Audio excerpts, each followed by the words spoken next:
Foreign policy is all about tough choices. One such choice awaits New Delhi. The Taliban have announced a rejig at the Indian embassy. They've recalled the sitting ambassador, this man, Farid Mamunzeh. He was appointed in 2020 by the Ashraf Ghani government. So he's not a Taliban representative. But now Kabul wants him back. They have named his replacement as well, Qadir Shah, who also works at the Indian embassy. He is currently the trade councillor, but the Taliban want to promote him. The question is, what should New Delhi do? Recognize this appointment or stick with the current ambassador? I know what you're thinking. The Taliban have named him. Why should India recognize him? It'll be like recognizing the Taliban, and you're right for asking this. But there is another piece of information you should know. The current ambassador is facing corruption charges. On Sunday, Afghan media published a letter written by Afghans based in India. They accuse the ambassador and his aides of corruption. Now, the ambassador has rejected this charge. He says it's biased and untruthful, but the Taliban are not buying it. They want the ambassador back in Kabul, so what should India do again? The Taliban's pick, Qadir Shah, says he's unbiased, that he's not linked to any party or group, meaning the Taliban. He also says he's a diplomat of the Islamic Republic and not the Islamic Emirate. The problem is, we can't be sure. Today, the Afghan embassy in India released a statement. Listen to what it says.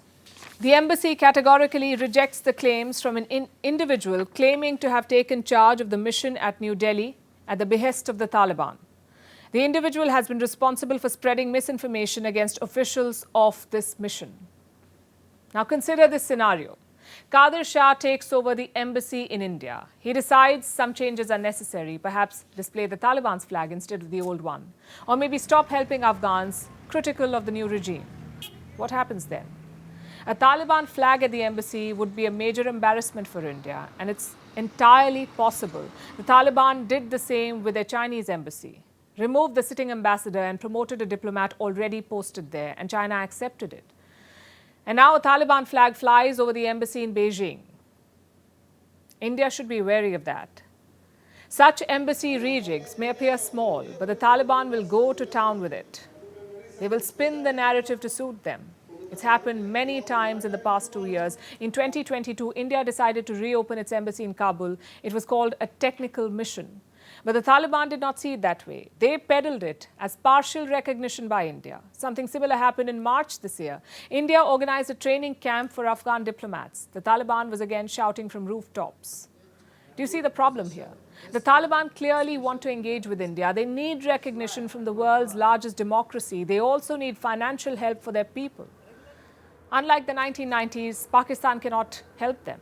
Russia is stuck in Ukraine, which leaves the world's most dangerous loan shark, China. So the Taliban is keen on Indian support. The embassy reshuffle should be seen in that context. From the looks of it, this will be a slugfest, because the current ambassador does not want to leave. He's also firmly anti-Taliban. So it's a question of who the staff supports, the incumbent or the Taliban's pick.